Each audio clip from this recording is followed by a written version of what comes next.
El panel titulado ¿Cómo potenciar la eficiencia en la gestión de conflictos de la industria de la construcción tiene como moderador a Eric Franco y me permito presentarlo. Eric es abogado, árbitro, miembro de Dispute Boards y profesor. Ha trabajado en proyectos de controversias de ingeniería y construcción en América Latina, Europa y Asia, tanto como abogado interno de empresas propietarias como de abogado externo, árbitro y miembro de Dispute Boards. Es Global Expert en materia de contratos y disputas del grupo ENGIE y es gerente legal de ENGIE Energía Perú. De una maestría en Derecho de la Construcción y Resolución de Conflictos por el King's College London y es reconocido como un árbitro excelente por Leaders League. Es actual representante del Perú ante la Comisión de Arbitraje y ADR de la ICC y miembro del Grupo Latinoamericano de Arbitraje de la ICC. Damos la más cordial bienvenida y les agradecemos por su presencia.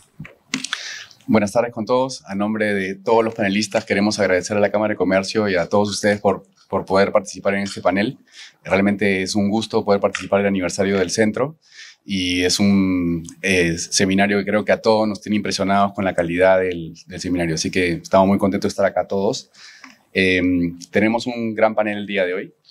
Tenemos a Elina Merimizcaya, que viene de Chile. Ella es fellow del Chartered Institute of Arbitrators, es doctora en Derecho, LLM, socia y directora de Wageman Arbitration en Chile y presidenta de la Americas Initiative del ITA, entre muchos otros cargos. Así que Elina tiene una visión muy interesante, además de mezclar la visión europea con la visión latina. Luego tenemos a Alejandro López, que nos visita desde París. Él es socio de Mayer Brown, lidera la práctica latinoamericana de arbitraje y resolución de conflictos de Mayer Brown desde París y tiene una amplia trayectoria en el tema de ingeniería, de construcción y de arbitraje comercial en general. Adriana Zarra es abogada brasilera, tiene un doctorado en temas de derecho de construcción y es socia de Toledo Marchetti, abogados que están en Sao Paulo. Ella tiene 2 libros muy interesantes sobre derecho a la construcción, uno sobre contratos EPC, que es uno de los referentes en Brasil sobre el tema, y recientemente su tesis de doctorado sobre cláusulas back-to-back. Así que, además de toda su práctica profesional, tiene una práctica académica muy interesante. Stefan Adel ha participado en más de 90 arbitrajes internacionales. Él es originario de República Dominicana, ha trabajado también en Dubái, ha trabajado para firmas internacionales y ahora tiene su propia firma donde ve arbitraje internacional. Así que tenemos mucho conocimiento acumulado en el panel y vamos a tocar el tema de arbitraje de construcción, que como ustedes saben es uno de los temas de arbitraje más recurrentes. Alrededor del 25% de los arbitrajes internacionales tienen que ver con construcción, y son altamente complejos, lo cual presenta una serie de retos y siempre se habla del tema de eficiencia. Cómo conducir eficientemente un arbitraje complejo de este tipo. Entonces, quizás podemos empezar, Adriana, te pregunto en general, ¿cómo ves tú el arbitraje de construcción en la experiencia brasilera? ¿Cómo van con el tema de eficiencia? Buenas tardes. Bueno, empiezo con algunos números de una encuesta que se hace todo año en Brasil de la profesora Selma Lemes, en que la duración media de los arbitrajes en Brasil es entre 19 y 18 meses, de los arbitrajes en general.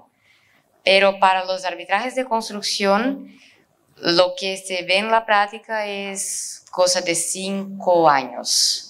O sea, hay una diferencia bien grande en relación a la media de los arbitrajes. ¿Y por qué eso ocurre? ¿Por qué tenemos arbitrajes de construcción que se demoran y son muy costosos? Creo que hay 2 o 3 principales problemas. El primer de ellos es la duración de los peritajes. Los peritajes van más de año. Nosotros tenemos una práctica que, en mi opinión, es muy ineficiente porque no hay propiamente los peritos de parte, como se conocen en los arbitrajes internacionales. Lo que se hace es una práctica que se acerca de la práctica judicial, en que hay consultores de partes que los llamamos como asistentes técnicos, que son casi como abogados técnicos de las partes, y hay un tercer técnico que es el perito, ahí sí, independiente, que es nombrado por el tribunal arbitral. Entonces, ¿qué se pasa? Se producen 3 informes periciales, 3 rondas de preguntas, 3 respuestas a las preguntas, y eso es extremadamente costoso e extremadamente ineficiente.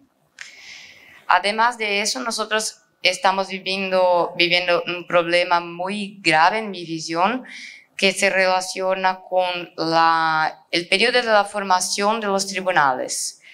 Porque en Brasil es común que, ¿cómo puedo decir? Ocurren ciclos de argumentos para pedir la nulidad de las sentencias. Y ahora lo que se ve en nuestros tribunales es una no gran cantidad, pero hubo un aumento de la cantidad de sentencias que son de anulación de sentencias arbitrales por violación del deber de revelación. Entonces, ¿qué se pasa? Para formar el tribunal arbitral se utiliza por lo menos de 6 meses hasta 1 año. ¿Y por qué eso ocurre? Hay una paranoia de revelación, entonces todas las cosas tienen que ser reveladas, y hay, por otro lado, los abogados que se utilizan de eso para tardar la formación del procedimiento en una guerrilla táctica, que es un otro problema muy grave de nuestros arbitrajes. Creo que esos son las principales causas de la ineficiencia y los costos altísimos que se ven en los arbitrajes de construcción de Brasil. Gracias, Adriana. Entonces, expertos, el rol de los expertos, peritos, si son independientes, si no son independientes, un tema recurrente, además de cómo gestionarlos eficientemente, las tácticas de guerrilla, que pueden ser con relación a la instalación del tribunal o no, y los conflictos de intereses que tienen que ver propiamente con la formación del tribunal y las recusaciones frívolas o no frívolas, que demoran mucho en el caso de Brasil la instalación, y bueno, vemos en realidad es un problema generalizado también a veces, dependiendo de la sensibilidad del caso, ¿no? Uno de estos temas, digamos, ya tomando uno, ¿no? Tiene que ver con la bifurcación del arbitraje y la emisión de laudos parciales. Creo que mucho se escucha hablar de esta técnica, mucho se ha hablado también del tema, y es tentador pensar que se puede bifurcar eficientemente, pero esto también tiene una serie de dificultades. Estefan, ¿nos podrías comentar sobre qué consideraciones hay que tener y los pros y contras de bifurcar? Sí, con gusto, Eric. Voy a hacer un breve comentario sobre los puntos que se ventilaban antes sobre la eficiencia. Y es que yo creo que hay un problema que podemos solucionar aquí en la comunidad, y es evitar la designación de tribunales arbitrales que no tengan la experiencia suficiente o el tiempo suficiente para dedicarle a una disputa de construcción. Estas disputas requieren cierto nivel de expertise y tiempo, y creo que ahí tienes un área de mejora, digamos, para nosotros que hacemos esto acá. Pasando a la pregunta que sí me hicieron, y es ¿cuándo considerar la utilización de laudos o órdenes parciales en el contexto de una controversia de construcción? Y la respuesta parecería ser siempre, y en realidad yo creo que es quizás depende. Yo creo que es algo que todo tribunal arbitral aquí que esté lidiando con una disputa en construcción debería considerar al inicio del procedimiento y discutir con las partes activamente si hay temas que se pueden separar y que pueden ser ventilados de manera preliminar, separada, y si eso conlleva o no eficiencias. Y eso es una discusión que yo creo que siempre se tiene que tener. Puede ser que la respuesta no siempre sea bifurquemos o trifurquemos, pero creo que la discusión vale la pena. Ahora, esto requiere de parte de aquellos que participen en este tipo de disputas, de un tribunal que sea proactivo, y que esté dispuesto a dedicarle desde el inicio de la disputa, incluso cuando quizás no se conoce el caso por completo del demandante, que esté dispuesto a realmente entender el problema y que busque identificar áreas donde tenga sentido separar eso y emitir una decisión preliminar o parcial. Porque ciertamente vemos mucho en las controversias de construcción que los problemas a veces vienen en cascada y puede ser que la solución o resolución de un problema o de una disputa en particular al inicio del arbitraje te elimine la necesidad de ventilar otros problemas. Entonces no hay necesidad de verlo todo, llegar a la audiencia y llegar al lado y resolverlo, sino más bien identificar estos puntos al inicio y ventilarlos por separado. El obstáculo que se tiene muchas veces es que la industria de la construcción presenta particularidades que muchas veces no vemos en otros arbitrajes. No podemos pensar en bifurcar jurisdicción y fondo. Ciertamente en la industria de la construcción vemos muchos arbitrajes multipartes y ahí puede ser que tenga sentido hacer eso, pero donde más vemos la oportunidad de bifurcar o trifurcar es más bien cuando se trata del tema de admisibilidad de las demandas, particularmente atado a las notificaciones de los reclamos. Es decir, notificó o no el contratista a tiempo y según los requisitos del contrato durante la ejecución de la obra y tiene derecho o no ahora a perseguir ese reclamo. Y eso es evidentemente una pregunta legal y se podría separar. No siempre va a ser el caso de que se debería separar la pregunta, porque a veces esos eventos que son discutidos sobre si fueron notificados o no, terminan apareciendo por otro lado en otro reclamo. Pero eso es un área donde ciertamente se tiene que investigar desde el principio. El otro punto que yo creo que merece atención por cualquier tribunal es el tema de la causalidad.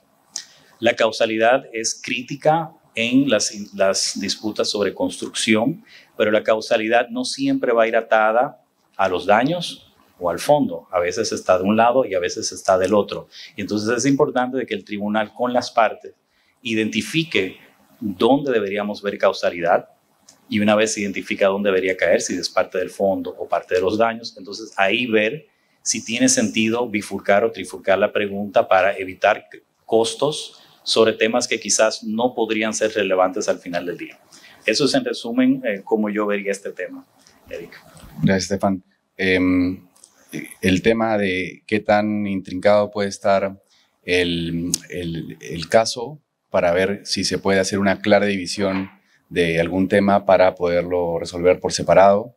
Normalmente están muy intrincados y normalmente una parte se va a oponer a bifurcar y la otra va a querer bifurcar, lo cual hace que en la práctica se vea muy poco la bifurcación en casos complejos.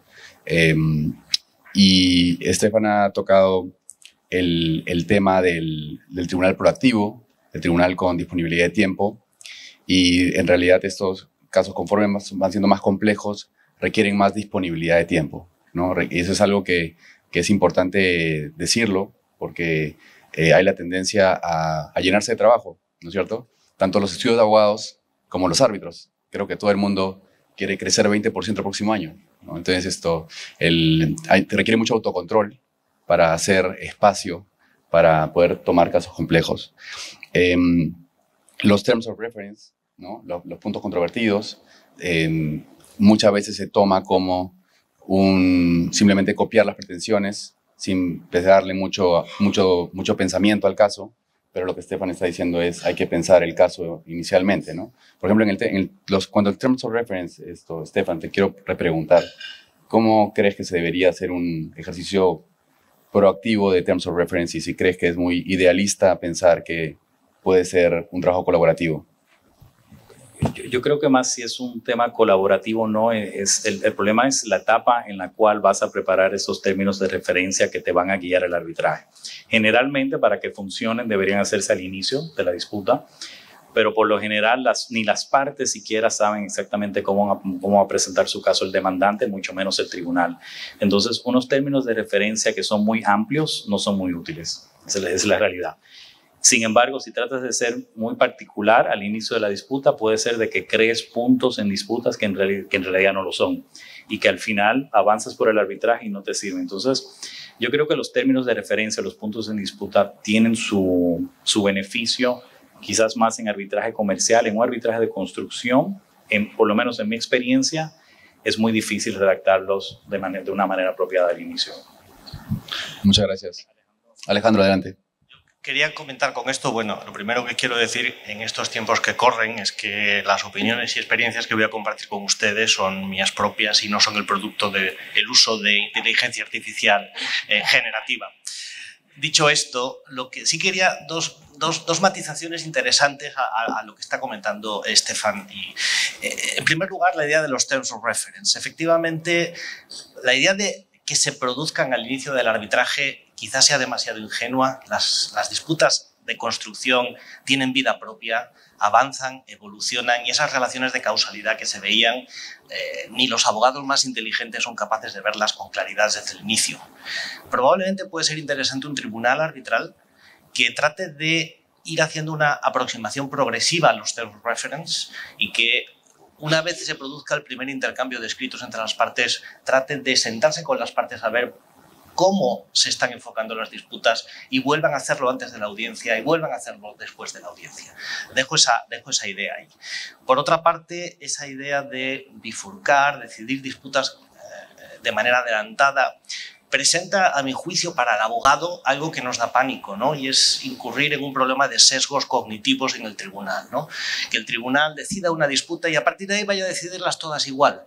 Y tuve un caso interesante en el que había un caso muy complejo de construcción de una planta de energía renovable en África, y donde había una parte de la disputa que era sobre el funcionamiento incorrecto o no del DCS, ¿no? Del sistema de control de la planta, que podía tener mucho que ver con muchos de los problemas que había en otras disputas. Y podía tener sentido resolver esa disputa con anterioridad, pero una de las partes dijo, ya, es que si eso se resuelve anteriormente y hay un problema en el DCS, aunque el problema sea menor, puede ser que el tribunal esté tentado a achacarle a partir de ahí todos los problemas que ocurran a la planta a ese problema en concreto, cuando hay muchas más causas, ¿no? Por lo tanto, las partes tienen que tener muy claras las posibles causalidades y cómo transmitírselas al tribunal antes de entrar en ese ejercicio que a primera mano da un poco de vértigo. Gracias, Alejandro. Y de hecho, el tema de sesgos creo que abre un tremendo tema, especialmente en arbitraje complejo, porque hay una tendencia a la flojera, ¿no? Natural de todos los humanos. Entonces, ante un caso complejo, uno quiere sobresimplificar y el problema es cómo controlar el impulso a sobresimplificar, ¿no?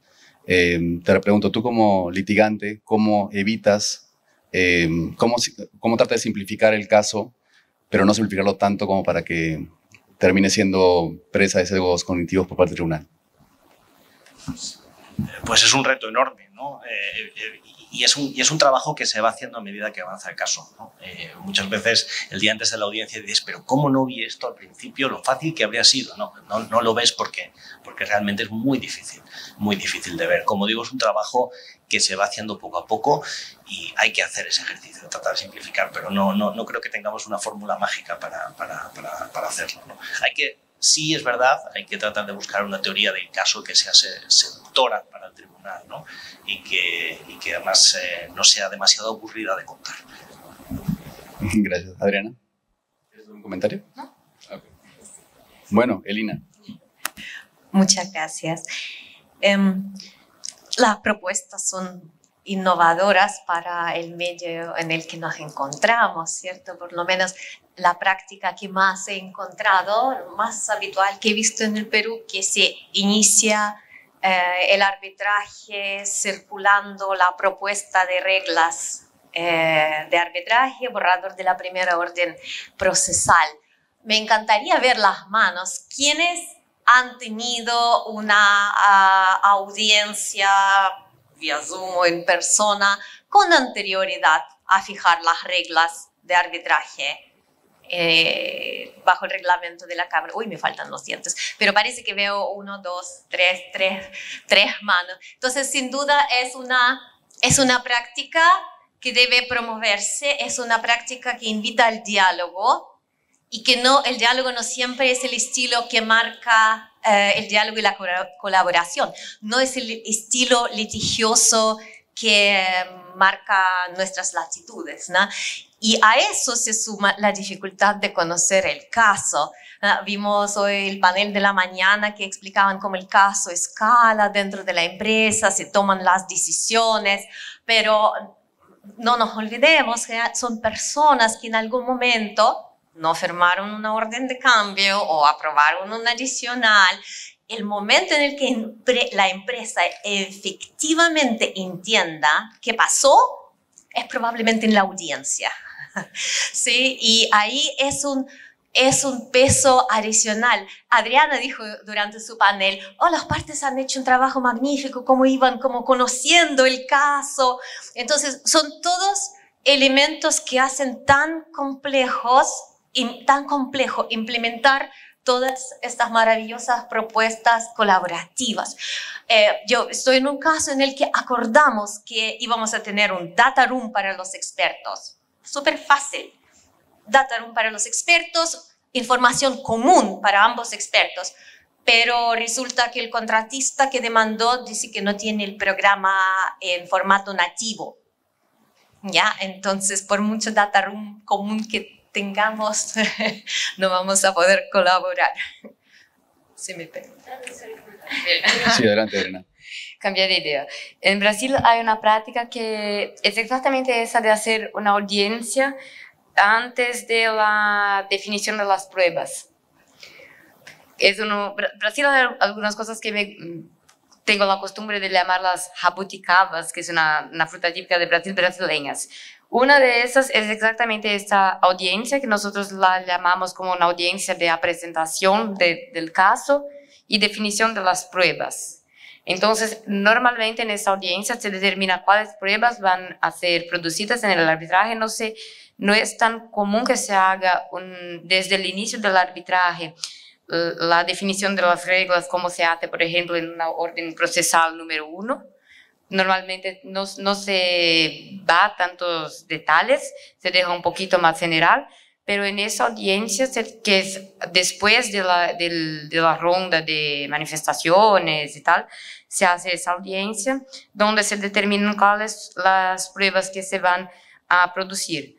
Pero sí, ese es un punto positivo, pero continuamos con los peritajes que no terminan nunca. Y creo que uno de los puntos que podría ayudar muchísimo serían algunas definiciones anteriores vía sentencias parciales, para que no se hagan en los peritajes tantos escenarios a depender de si el tribunal va a decidir si hay o no decaído un plazo de notificación, por ejemplo. Eso podría traer un poco más de eficiencia para nuestros arbitrajes. Gracias, Adriana. Creo que el concepto de que el caso, conforme va avanzando, va ganando en madurez, es algo muy real, por más que las reglas procesales piensan lo contrario, ¿no es cierto? Las reglas procesales están pensadas con un caso que está maduro al inicio. Lo cierto es que la mayoría de casos va madurando, con lo cual lleva a nuevos argumentos en el transcurso del caso, nuevas pruebas o la tentación de nuevas pruebas o la tentación de traer nuevos testigos, y al final eso puede terminar saliéndose de control y terminar siendo muy ineficiente, ¿no? Si en los proyectos de construcción uno de los grandes problemas es la falta de ingeniería, que es planificación, en los arbitrajes de construcción, naturalmente también es un problema la falta de planificación. Bueno, y con relación a otro tema medular, Elina, te pregunto, el tema de los peritos. ¿Cómo ves tú el manejo de peritos, de expertos? Sí, gracias. Bueno, en Chile se da una situación parecida.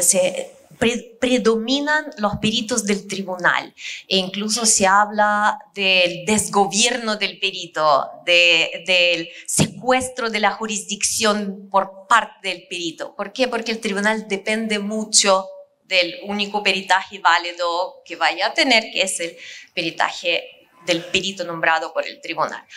aquí la práctica es distinta, se usa más bien peritos de partes y es muy interesante analizar qué es lo que le podemos pedir a los peritos. Normalmente se pide un milagro, ¿no? Se dice, presentamos la solicitud de arbitraje y queremos un peritaje que procese, ¿no?, los 5 años del proyecto en 30 días.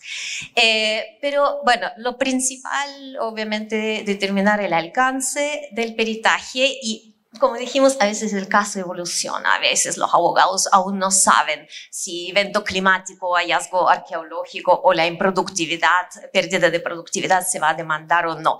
Entonces, ojalá el equipo jurídico tenga claridad y no tener a trabajar a los peritos rehaciendo los informes. Y en segundo lugar, la pregunta central, absolutamente central, es cuál es la información de la que dispone la parte que encarga el peritaje. Y aquí, por ejemplo, en Chile, en la minería, no sé cómo será en Perú, la reportabilidad es excelente, ¿no? Entonces, hacer peritaje para una empresa minera o contratista minero aparentemente es muchísimo fácil que para el resto de las industrias, donde normalmente vamos a tener el programa línea base y algunas reprogramaciones del contratista que nunca fueron aprobados y terminamos 2 años después. Entonces, ¿qué método puede aplicar el perito? Terminamos normalmente con Impacted as Planned, que significa tomar la línea base e insertar ciertos eventos.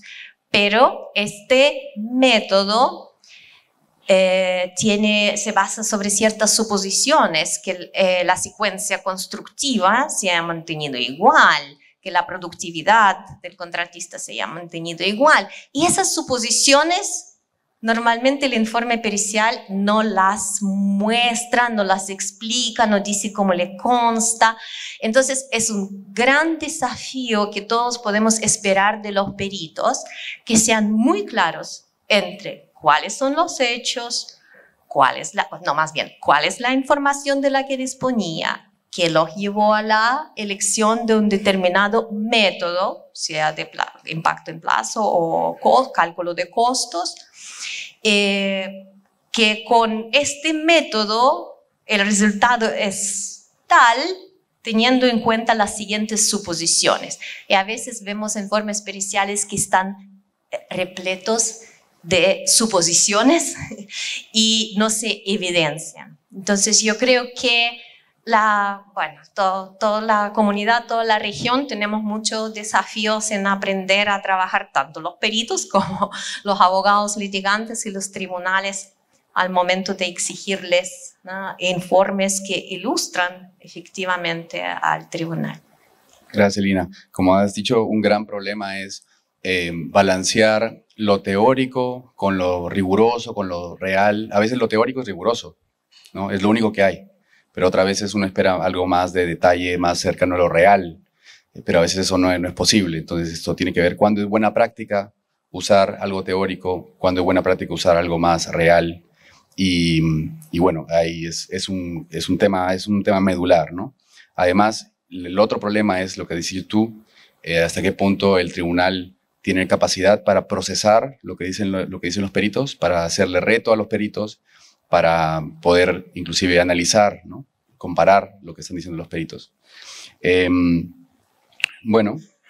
Estefan, desde tu punto de vista, ¿qué técnicas se podrían emplear para manejar el tema de peritos de una manera más eficiente?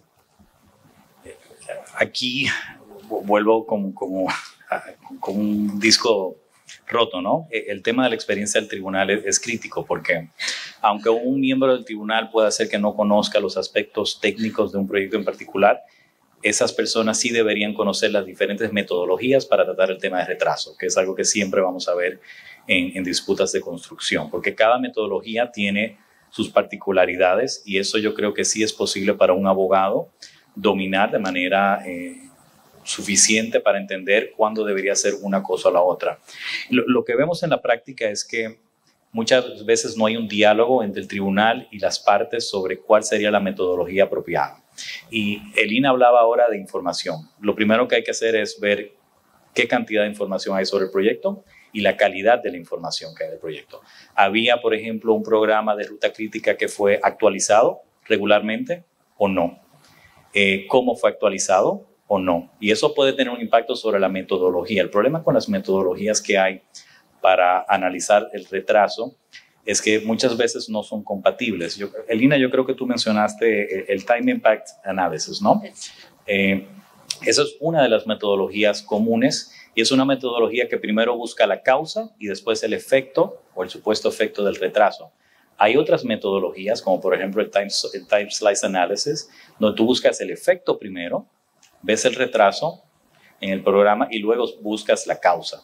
Y a veces, aunque estés de acuerdo sobre los eventos que dieron lugar a la causa, la aplicación de una metodología o de otra te va a arrojar un resultado distinto. Y eso yo creo que no es aceptable en el contexto de un arbitraje de construcción de gran envergadura, donde te puedes pasar 1 año y medio esperando sus reportes o llegar a la audiencia y el tribunal se encuentra con metodologías que simplemente no se pueden comparar. Entonces, para mí la solución es juntarse primero y una opción es, por ejemplo, permitir que el demandante presente su escrito de demanda sin una metodología sobre el retraso, pero ver el caso, que la otra parte responda. Y el tribunal luego se reúne con las partes y con los expertos y tienen un diálogo sobre cuál sería la mejor metodología para este caso en particular. Y luego las partes ya pueden preparar sus informes respectivos si tienen expertos cada una, utilizando la misma metodología. Y yo creo que eso es debido a un enorme dolor de cabeza al final del arbitraje, si por lo menos desde el inicio las partes saben qué es lo que quiere el tribunal. Esteban, creo que estamos hablando de meses de diferencia o de meses de que se pueden ahorrar si es que uno... Millones de dólares potencialmente, si el caso es suficientemente grande. Claro, entonces realmente debería poderse hacer. Creo que para eso se requieren partes muy maduras, ¿no? Y también creo que es interesante reflexionar de que se requiere un Estado de Derecho también. O sea, se requiere predictibilidad. ¿Por qué?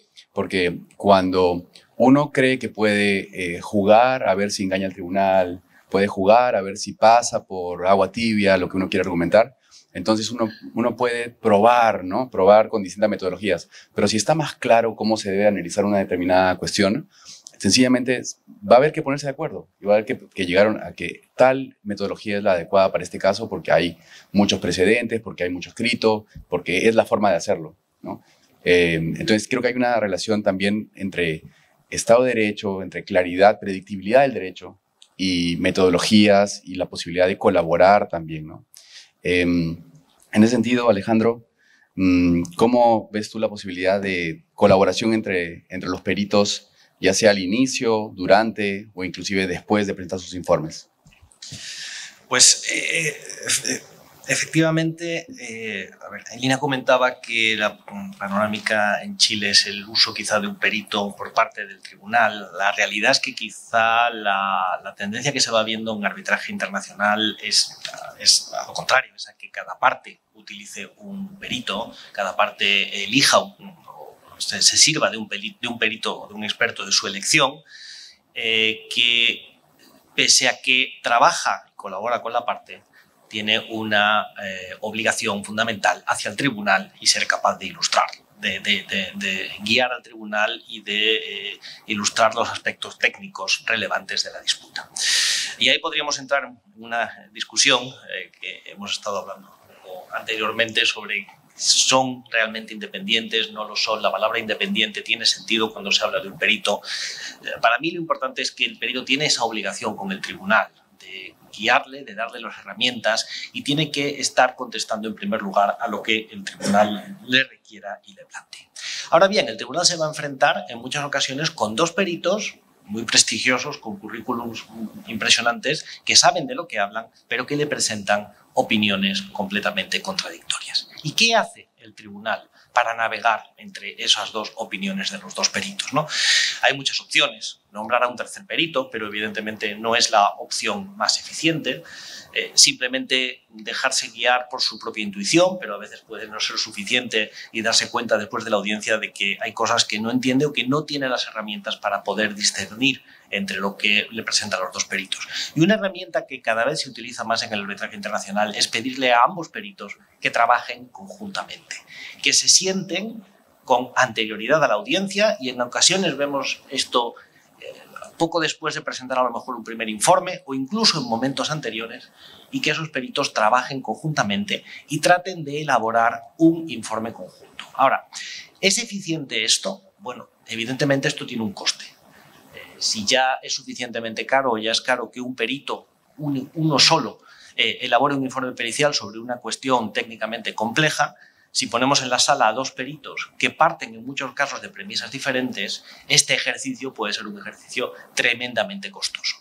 Y para evitar que ese ejercicio se vea frustrado, pues es importante, y comparto y voy al tópico, al punto que planteaba Estefan, es importante que el tribunal arbitral esté preparado desde el inicio y tenga herramientas para poder dirigir ese trabajo de los peritos, porque si no, aquello se puede convertir en situaciones que ha habido en muchas ocasiones muy frustrantes.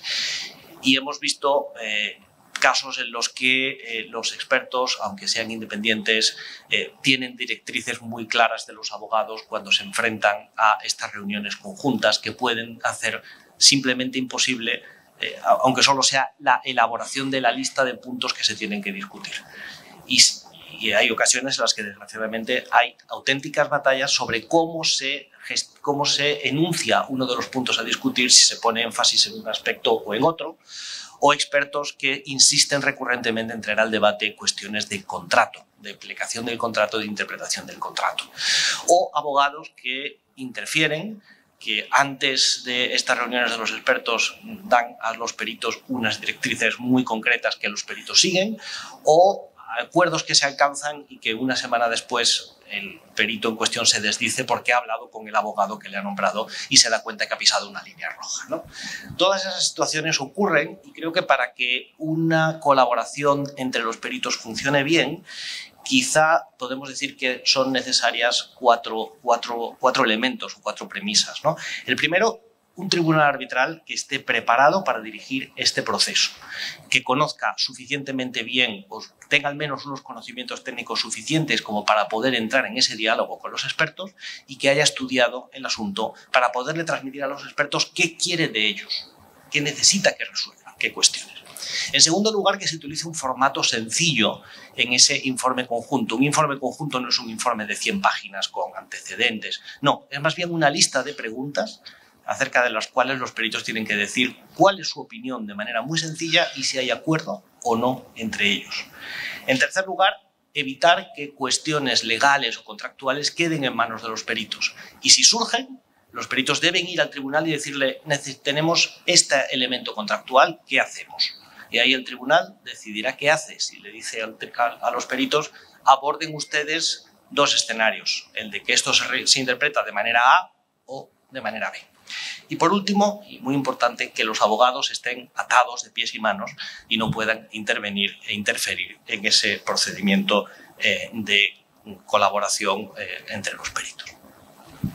Muy interesante, Alejandro. Creo que el tema de colaboración entre peritos es algo que en nuestro medio, por ejemplo, no se ve con mucha frecuencia, y diría que colaboración entre los abogados de parte tampoco se ve con tanta frecuencia como se debería ver.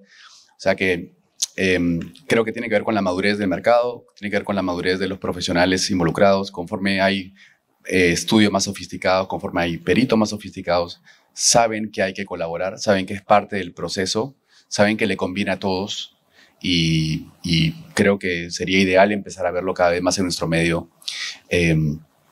Así es. Bueno, de ahí otro tema, Adriana.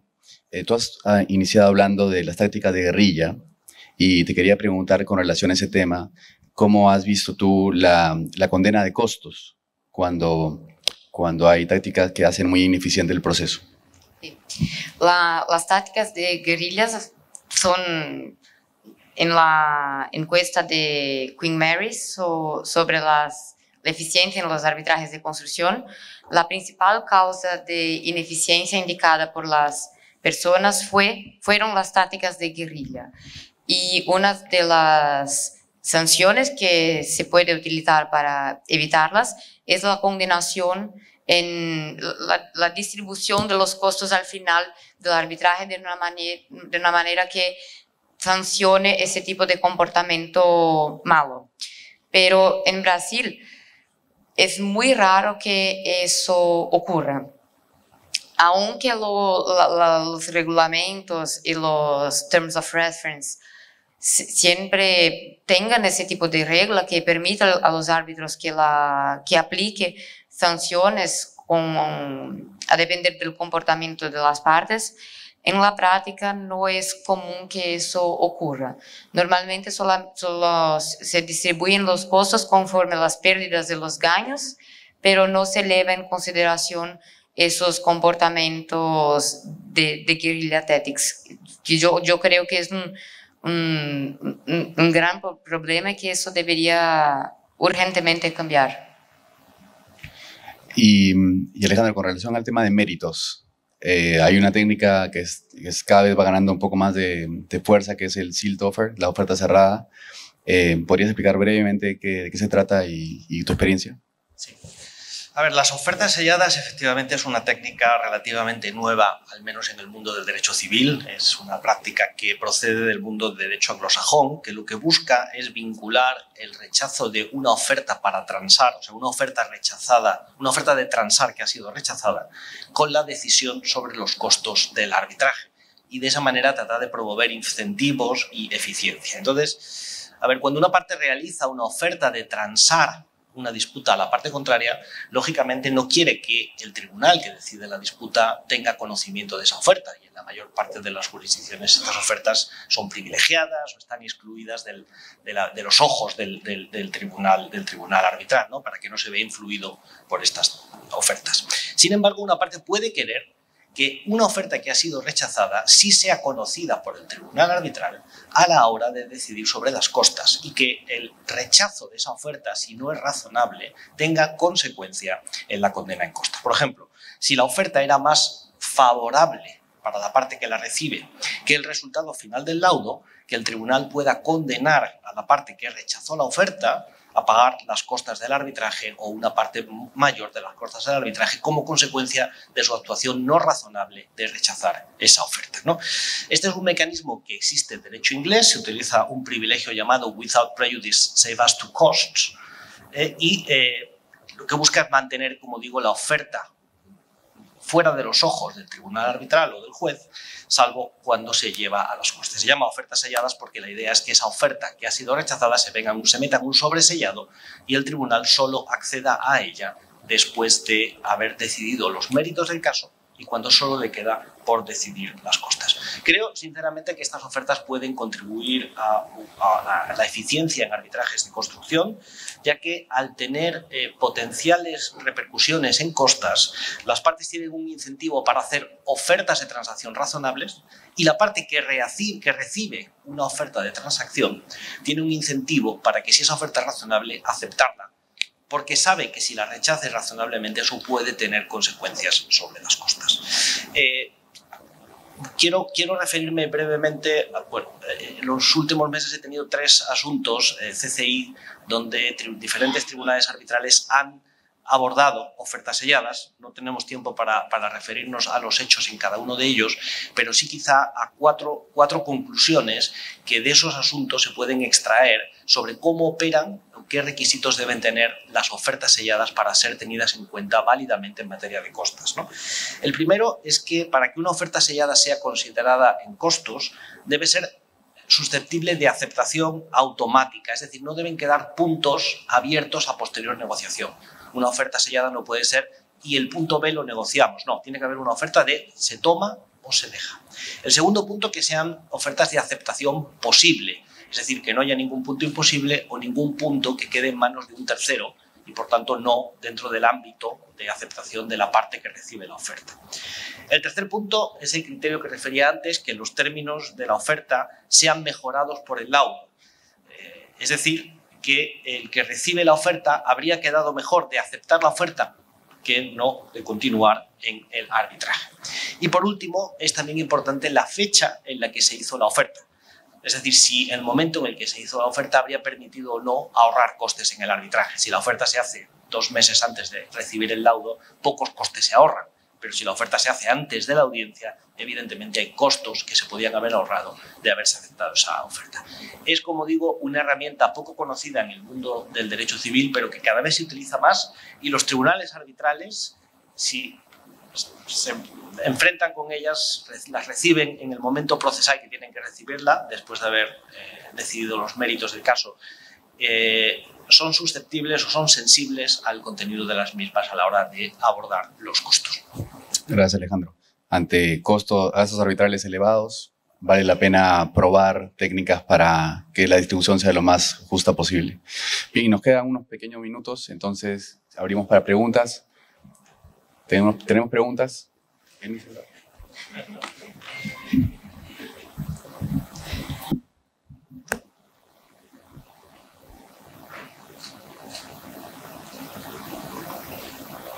Ok. A ver, voy a leerlas juntas. Una es, para detallar o esclarecer más la controversia, ¿sería ideal como fase previa a un arbitraje de construcción la celebración de un dispute board? Muy buena pregunta. Otra pregunta, ¿qué características debe tener esta pericia para generar convicción en el tribunal y mantener la debida motivación? Ok. Entonces, ¿cómo una pericia convence y cómo el tribunal motiva? Son cosas muy distintas. ¿De acuerdo? Muy buena pregunta también. Otra, ¿cómo podría la restricción a las partes de presentar pericias colaborar con la celeridad del proceso arbitral? ¿Sería una estipulación viable que solo el tribunal ordene pericias sobre las discusiones del arbitraje? Por ejemplo, para evitar criterios disonantes de los peritos o la parcialidad de uno manifestada en el informe pericial. Ok, este es el anhelo de querer simplificar, pero creo que choca con el derecho de las partes a presentar su caso, ¿no? Bueno, tenemos entonces relacionado con pericias, tenemos relacionado con dispute board. ¿Y por cuál quisieran empezar? ¿Elina? Gracias. Quisiera contestar la pregunta sobre la pericia. A mí, en principio, no me molesta que se usen metodologías distintas. Lo que quiero saber es por qué, ¿no? ¿Cuál información disponible tuvo el perito a la mano para optar por este método y no por el otro? Y está Delay and Disruption Protocol de la Sociedad Británica de Derecho de la Construcción, que es muy digerible, incluso los abogados podemos entender por qué hay que optar por uno o por otro método.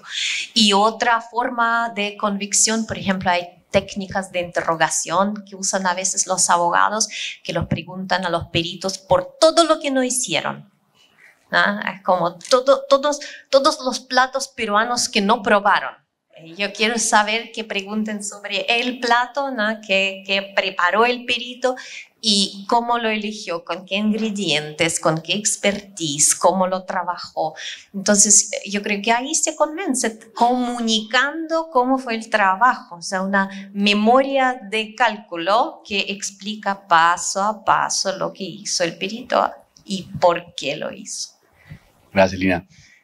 Yo diría que me sumo porque me da mucha gana de también opinar en algo, de que lo más convincente es un perito que se nota independiente e imparcial. No hay nada que convenza más que un perito que tú sabes que está diciendo las cosas como son, y se dice mucho, de hecho Estefan decía, ¿no? Si antes de empezar decía, si tienes un buen caso, contrata a alguien independiente e imparcial, sí, porque si contratas a alguien que va a darte la razón en todo, más bien te va a restar credibilidad innecesariamente. Bueno, y en los pocos minutos que nos quedan, un par de minutos, Estefan, ¿quiere decir algo? Sí, sobre el tema de la utilización de peritos por las partes, y sí, eso debería ser limitado. Aparte del punto que hiciste tú, Eric, de un tema de debido proceso, yo lo veo más pragmáticamente. En mi experiencia, las partes conocen su caso mejor que el tribunal. Y entonces, un perito de parte que pueda reunirse con los ingenieros del proyecto va a poder entender mejor la presentación de ese caso que un perito que está operando bajo el control del tribunal. Es así, es la realidad. Ahora, claro, tienes ese tema de credibilidad y todo eso. Yo creo que la mayoría de los tribunales arbitrales tienen suficiente experiencia y saben de que quizás los peritos van a llegar con instrucciones distintas para llegar a resultados distintos. Yo no creo que eso le impida a un tribunal arbitral poder determinar la disputa, pero creo que un reporte preparado por las partes, en conjunto con un experto, va a enfocar la disputa de una manera más completa que un informe de un perito operando con el tribunal arbitral que no tiene quizás acceso de la misma manera a los ingenieros y a los documentos. Entonces, mi experiencia es que los peritos que trabajan con el tribunal, excelente en principio, pero creo que al final llegan unos informes que a veces no dan realmente sobre los puntos en disputa que las partes consideran relevantes. Muy buen punto, Estefan. Y nos quedan 2 minutos. Alejandro, un comentario sobre dispute boards y arbitraje. Sí, bueno, yo creo que efectivamente los dispute boards pueden contribuir mucho a la eficiencia, a la evitación de disputas y a centrar el debate. También existen detractores y también hay experiencias desafortunadas con dispute boards que se convierten en ocasiones en una especie de arbitraje más comprimido o una primera instancia innecesaria cuando las partes tienen una posición tremendamente enfrentada y saben que decida lo que decida el dispute board vamos a ir a un arbitraje, ¿no? No creo que sea una situación que quepa generalizar y se han vivido experiencias en algunos proyectos muy grandes bastante negativas en este sentido, pero creo que hay que ser optimistas y desde mi perspectiva el dispute board puede generar grandes ventajas, ¿no? Yo hablaría de cuatro áreas, ¿no? En primer lugar está la función de evitación, del avoidance, ¿no? De evitación de la disputa que tiene el dispute board. El dispute board permanente sobre todo tiene una función de monitorizar, estar ahí, incluso prevenir de posibles problemas y puede contribuir a evitar que conflictos entre las partes escalen hasta convertirse en una disputa. Una segunda fase iríamos a que una decisión de un dispute board sirve de reality check a la parte que ha perdido en esa decisión y en algunas ocasiones se puede ver hasta convencida, es decir, oye, pues a lo mejor, efectivamente, mi prueba enhorabuena, a lo mejor no lo hice bien y eso hace que la parte se convenza de no escalar la disputa al siguiente nivel. Pero incluso, vamos al tercer nivel, si la disputa llega a arbitraje, lo cierto es que al haberla pasado por el filtro del dispute board permite a las partes haber madurado, centrado esa disputa y ese problema que hablábamos aquí de que muchas veces las disputas evolucionan y solo se centran casi el día antes de la audiencia, bueno, hemos tenido un filtro previo y nos permite haberla depurado un poco más y eso puede hacer que el arbitraje sea más eficiente, sea menos costoso, ¿no? Y un último punto, el cuarto nivel, digamos, de ventaja en materia de eficiencia, es que el tribunal arbitral va a contar con una decisión que ha sido adoptada por un órgano, por un panel, que tiene en principio 2 ventajas sobre el tribunal arbitral. Una primera de proximidad temporal y material. El dispute board está ahí durante el proyecto, tiene una relación de inmediación mucho más privilegiada que la que tiene el tribunal arbitral. Y en segundo lugar, en ocasiones, un mejor conocimiento técnico, ya que el dispute board suele contar con ingenieros en su panel. Y el tribunal arbitral va a tener un conocimiento técnico, va a contar con expertos a su alcance, pues creo que el dispute board va a estar mejor preparado.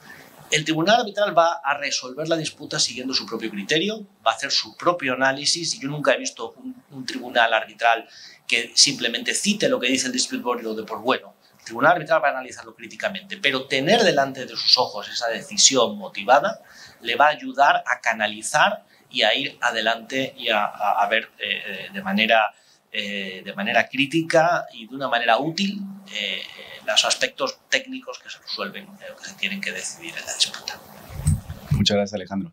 Además, Alejandro ha participado en arbitrajes reales y dispute boards de alto perfil, así que lo dice con autoridad, además de haber trabajado en el reglamento de acá de la CCL sobre dispute boards. Bueno, con eso realmente nos hemos quedado sin tiempo. Es un tema muy amplio. Ha sido un placer compartir el panel. Muchas gracias a todos. Buenas noches.